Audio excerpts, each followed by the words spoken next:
Salut!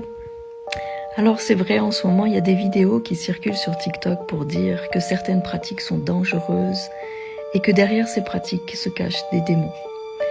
Eh bien, je vais vous dire que c'est la vérité.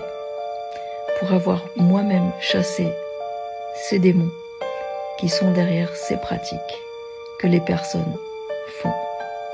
Je l'ai vu de mes yeux. Alors, quelles sont ces pratiques? Une petite liste.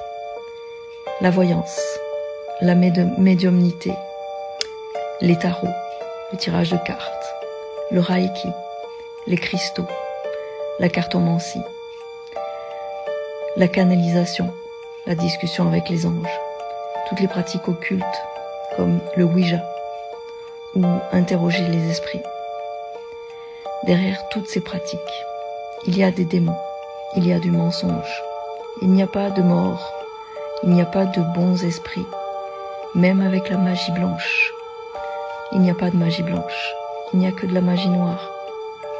Derrière toutes les pratiques liées à des cultures comme le bouddhisme, à des cultures orientales, africaines, à des cultures de l'Amérique du Sud, derrière ces pratiques-là, il y a des démons. Derrière la Pachamama, il y a des démons. Et c'est réel.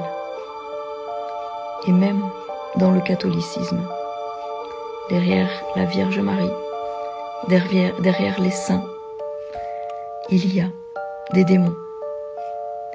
Il n'y a pas de défunts. Il n'y a pas d'apparition d'anges ou de saints ou de Marie. Il y a des démons qui se déguisent. Et je vous le dis parce que je l'ai vu de mes propres yeux. J'ai chassé ces démons à plusieurs reprises et certainement que je le ferai encore.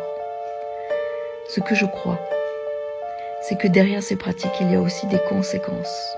Conséquences dans votre corps, maladies qui se répètent, conséquences dans votre psychisme, dépression, anxiété, bipolarité, schizophrénie, troubles dissociatifs de la personnalité. Il peut y avoir des problèmes avec vos relations, des divorces, des disputes, des mésententes, et même plus loin, les maladies que d'autres peuvent avoir.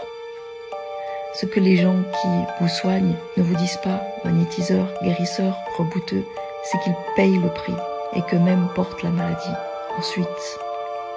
Et ils ne peuvent pas décharger parce qu'ils sont maudits. Et la seule personne qui puisse vous bénir et vous libérer, c'est Jésus-Christ. Et il vous suffit de le reconnaître et de l'accepter. Soyez bénis.